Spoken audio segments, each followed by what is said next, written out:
Today we have updates on Creep 3, a Hostel TV series, Alien Romulus, and Maxine. Ooh, some of my favorites. Now let's get into it.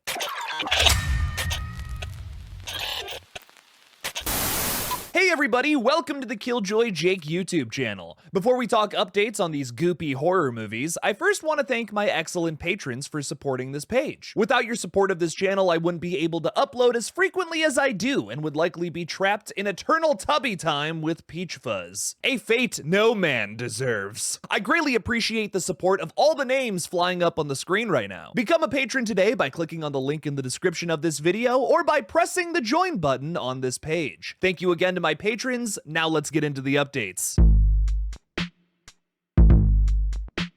One of the first big update videos I did on this page back in 2020 was talking about Creep 3, the rumored third film in the ongoing Creep franchise that many fans of the Underground series have been drooling over for some time now. 4 years later, we finally have an update from Mark Duplass himself, posting a goofy video on his TikTok in his iconic Peach Fuzz mask. Many, including myself, were speculating that this could be the announcement that the third film was finally on the way, but we ended up getting an even more interesting update the next day.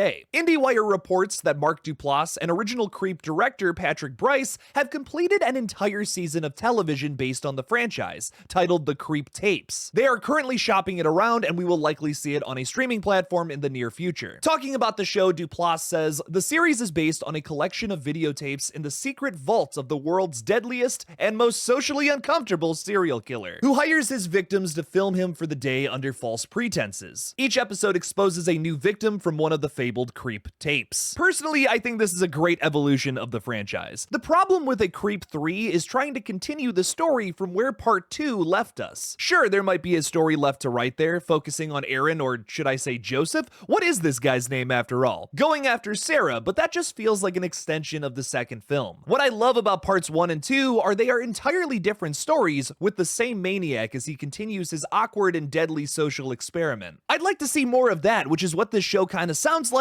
opposed to seeing him hyper-focused on the girl that got away. Maybe one day we can continue that story, but for now, I'm a bit more interested in this concept of going back in time before the events of the sequel. I'm always a tad wary whenever movie franchises become shows, as the quality often takes a dip, but this franchise makes a major exception. The Creep movies have always embraced its low-budget feel and made something brilliant out of it. I have no doubt that whatever Patrick Brice and Mark Duplass have cooked up here, it's something worth our time for fans all around the world. I can't wait to see if we recognize any guest stars that fall victim to our nameless killer too.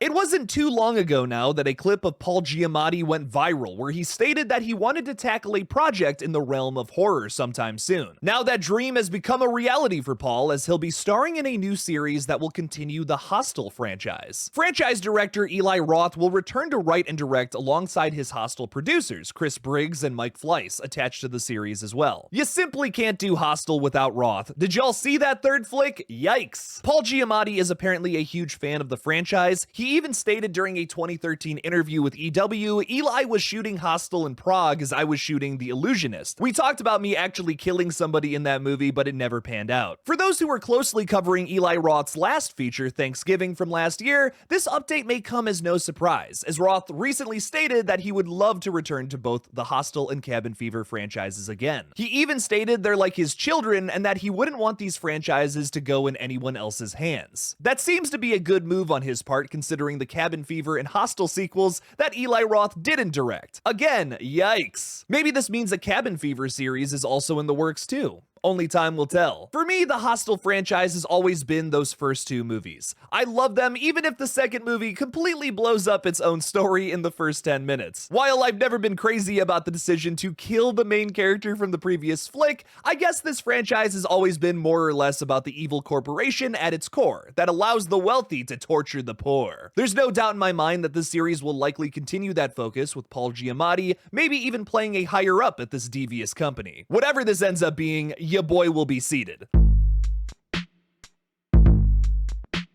Yesterday, we got another bangin' trailer for Alien Romulus, and my god, does the marketing team deserve some kind of award for not showing us too much of the film in its second big trailer. Other movies, especially the new Strangers flicks, need to take notes. Check out the video I posted yesterday breaking down some of the things you missed. The film has been rated R for bloody, violent content and language, and I'm excited to see how bloody it ends up getting. I want to see xenomorphs ripping people apart. We got a taste of that in the trailer yesterday with our lead character covered in blood crying over one of her fallen friends. Okay, that might have been a bit of a spoiler alongside the poster we got, which also showcased this character's death via facehugger, but I feel like this movie is going to be much more about Rain Carradine, played by Kaylee Spaney, opposed to the other meatbags here to just give us a bunch of xenomorphs. We'll see in time if this feels more like Alien Isolation or Alien 3. I'm hoping for the former. While we wait for Fede's take on Alien arriving on August 16th, a brand new steelbook for his remake of Evil Dead is currently up for pre-order. It has some disgustingly delicious Deadite cover art and includes a fuck ton of special features. Scream Factory also does a great job with these, and I will surely be picking one up myself. This is one of my all-time favorite movies, and I cannot wait to see it on 4K. If you're excited for Alien Romulus or this killer new steelbook for Evil Dead 2013, let me know about it in the comments.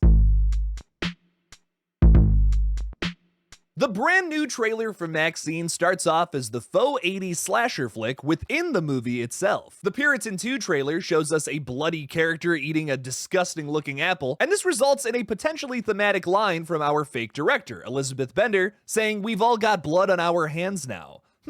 Interesting. I of course love the 80s feel of the marketing so far, but this trailer seems to hone in on the potential killer of this movie, the Night Stalker. For those who don't know, Richard Ramirez, or the Night Stalker, was a real-life slasher that terrorized LA in the mid-80s, the same time that this movie is set. Scum of the earth Richard Ramirez was caught and beaten by LA residents before taken to jail. He was severely hated by the locals for his crimes, yet romanticized by the media. Dude even married a fan in prison. I feel like this would be the Dahmer Show situation all over again if we cheered in excitement over a real-life serial killer. I'm personally just not into that, and I think we should keep a big separation between true crime and slasher movies. Either way, from what I've heard about this movie, a lot of this marketing is purposefully misleading. This movie is apparently a murder mystery where one of the characters we've seen in the trailer is simply using the moniker of the Night Stalker to do their own bidding. I'm still thinking it could be Bobby Cannavale's character as our killer. The dude plays a cop who would know everything there is to know about Richard Ramirez at the time and could totally slip into that role. Why he wants to kill Maxine? Well, we'll just have to find out July 5th. Maxine is a movie that I'm very excited for, not only because it's the sequel to X and Pearl, but it's also taking a necessary big step into a grander story. We went from our 70s style characters in X trying to get rich making a porno to Maxine Minx getting her big break in Hollywood. While my younger self is rooting for Maxine to achieve her dreams, I don't think that's what Ty West has in store for us. She might have some cult fame after this, but not the A-list fantasy that I think is being deceptively shown to us in the trailer. Whatever is coming though, I just know it's going to be laced with surprises and hopefully bloody kills. If you need more Maxine in your life like myself, you can text the number at the end of the trailer that reads 213-788-1211, or go see the re-release of X in theaters on June 18th. During the credits of this screening, they'll be playing a scene from the new flick releasing in July. I already have my ticket and I'm very excited to see what they'll reveal to us. I'm hoping to see more of Kevin Bacon's PI character, or even Mia Goth and all that Pearl makeup again. Anyways, what did you all think of today's updates? And which movie or series are you the most excited for? Leave me something about it in the comments below. Please hit the notification bell on this page so you get notified every time I upload. Like, subscribe, you know, all that BS. Thank you again for watching, and as always, don't forget to kill it out there, y'all.